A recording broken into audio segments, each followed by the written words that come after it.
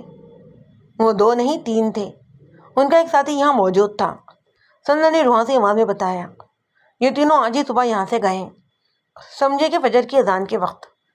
وہ لمحے بھر کے نہیں رکی، پھر رونے والے انداز میں بولی، ان ظالموں نے مجھے کئی بار برباد کیا ہے اور میری آنکھوں کے سامنے اچھو کو بھی قتل کر ڈالا ہے۔ اچھو کی لاش مجھے نہر والے پل کے قریب سے مل گئی ہے، میں نے ٹھہرے ہوئے لہجے میں کہا، لیکن ایک بات میری سمجھ میں نہیں آئی کہ وہ اچھو کو تاجہ کیوں سمجھ رہے تھے۔ میں نے اپنے ذہن میں موجود ایک نہایت ہی اہم سوال کا جواب لینا چاہا تو وہ جلدی سے بولی، تھانے دار صاحب، وہ لوگ اسے تاجہ نہیں سمجھ رہے تھے، بلکہ وہ تاجہ ہی تھا، ان کا پرانا یار ببلی۔ اس نے مجھے اپنا نام غلط بتایا ہوا تھا۔ میں نے ان کے درمیان ہونے والی باتوں سے اندازہ لگایا ہے کہ وہ سبھی جرائم پیشہ لوگ تھے۔ میں نے گہری سانس لی، گویا پچھلے 2-3 دن سے میرے دماغ میں خیالات کی جو کھچڑی پک رہی تھی نا، وہ اب تیار ہو چکی تھی۔ میں جس رخ پر سوچ رہا تھا، سندر نے اس کی تصدیق کر دی تھی۔ تفصیلی باتیں تو اب تھانے جا کر ہی ہوں گی، میں نے ہمدردی بھرے لہجے میں کہا۔ یہاں سے روانہ ہونے سے پہلے مجھے صرف اتنا بتا دو کہ وہ نامراد ڈاکو کس طرف گئے ہیں۔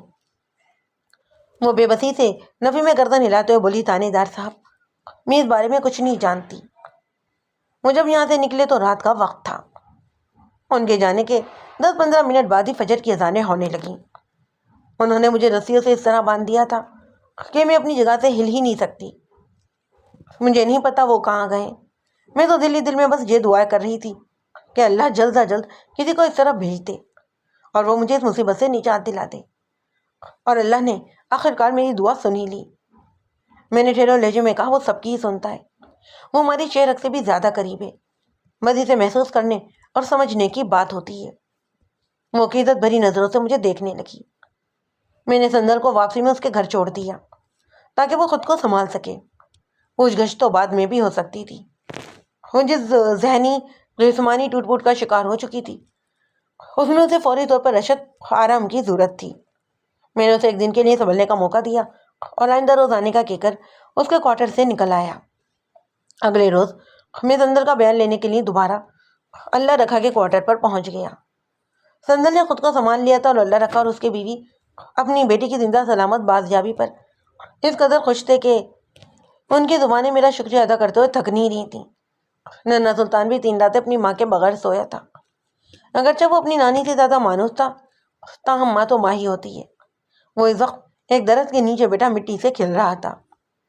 سندر نے مجھے اپنے بیان میں جو کچھ بتایا، میں اس کا خلاصہ آپ کی خدمت میں پیش کیے دیتا ہوں تاکہ آپ کا ذہن اس گتھے کو سلجھانے میں کامیاب ہو جائے۔ یہ ساری باتیں سندر نے ڈاکو کے بھائی میں گفتگو سے اخذ کی تھیں، باقی میری ذاتی تو تحقیق و تفتیش کا نتیجہ ہے۔ اب یہ بات تو واضح ہو چکی تھی کہ اسلم عرف اچھو آلو لڈو کھٹائی والا در حقیقت تاج دین عرف تاجہ ہی تھا، اور تاج دین کوئی اچھا انسان نہیں تھا۔ کچھ عرصہ پہلے تاجہ نے اپنے 4 ساتھیوں کے ساتھ مل کر کسی دوسرے ضلع کے گاؤں میں بڑی ٹھیک ٹھاک ڈکیتی ماری تھی، جس میں خطیر رقم کے علاوہ طلائی زیورات بھی ان کے ہتھے چڑھ گئے تھے۔ یہ ڈکیتی اس گاؤں کے چودھری کی حویلی میں ماری گئی تھی۔ حویلی سے نہ صرف یہ کہ ڈاکوؤں کے خلاف بھرپور مزاحمت کی گئی، بلکہ ان کا راستہ کھوٹا کرنے کے لیے ان پر فائرنگ بھی کی گئی، جس کے نتیجے میں تاجہ کا ایک ساتھی مارا گیا تھا۔ تاجہ اور دیگر 3 ڈاکو ڈکیتی کے مال سمیت فرار ہونے میں کامیاب ہو ہی گئے تھے۔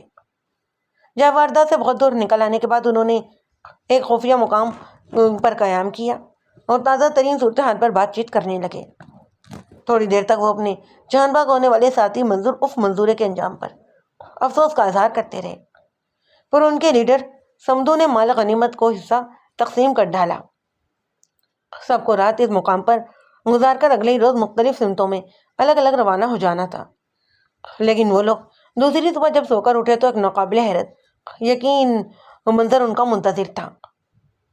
تاجا غائب ہو چکا تھا اور جاتے ہوئے اپنے حصے کے علاوہ لیڈر کا حصہ، جو کہ سب سے زیادہ تھا، وہ بھی چرا کر لے گیا۔ اس ساری صورتحال نے سمدو سمیت سب کو ہی آگ بھگولا کر ڈالا۔